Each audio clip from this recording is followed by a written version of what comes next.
kita sebagai seorang muslim di hari Jumat diwajibkan atas kita untuk sholat Jumat, maka yang pertama sekali yang harus kita perhatikan, kita harus bersegera datang ke masjid. Karena Rasulullah sallallahu alaihi wasallam pernah bersabda, "Man jaa fi sa'atil ula fa ka'annama qarraba badanah, wa man jaa fi sa'ati tsaniyah fa ka'annama qarraba baqarah, wa man jaa fi sa'ati tsalitsah fa ka'annama qarraba kabashah." Barang siapa yang datang di saat yang pertama, artinya yang pagi, maka dia akan mendapatkan pahala seperti menyembelih, berkorban seekor unta. Dan barang siapa yang datang pada saat yang kedua, maka dia akan mendapatkan pahala seperti seorang yang berkorban seekor sapi. Wa man jaa fi sa'ati tsalitsah, dan barang siapa yang datang di saat yang ketiga, maka dia mendapatkan pahala seperti berkorban seekor kambing dan seterusnya. Ada satu hal ikhwah rahimallahu wa iyyakum yang wajib untuk kita ketahui, yaitu hadis yang diriwayatkan oleh Imam Bukhari dan Muslim.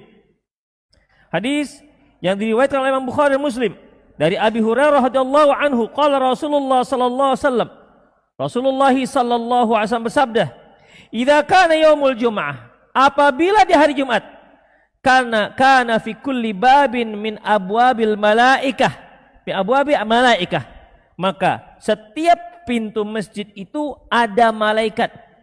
Apabila di hari Jumat, maka di setiap pintu masuk masjid ada malaikat. Apa fungsi mereka? Apa tugas mereka? Yaktubunal awwal fal awwal.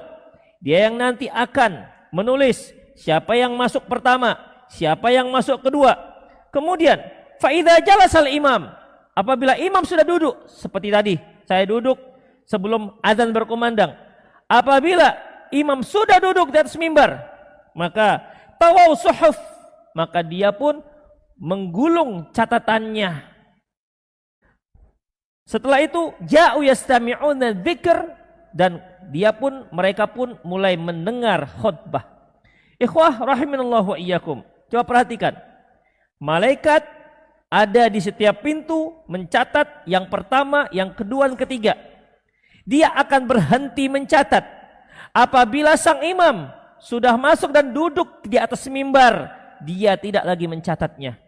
Masyaallah muslimin, berarti kaum muslimin yang datang untuk salat Jumat, dia masuk ke dalam masjid setelah imam duduk di atas mimbar, dia tidak lagi tercatat sebagai seorang yang melaksanakan salat Jumat.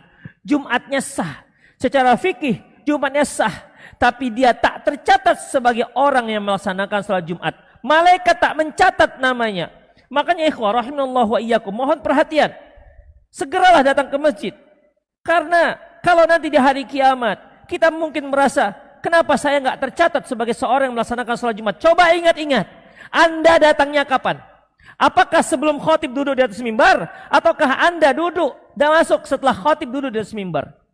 Kalau Anda ingat bahwasanya Anda masuk setelah khatib duduk di atas mimbar, berarti Anda tak dicatat sebagai orang yang melaksanakan salat Jumat, walaupun salat Jumatnya sah.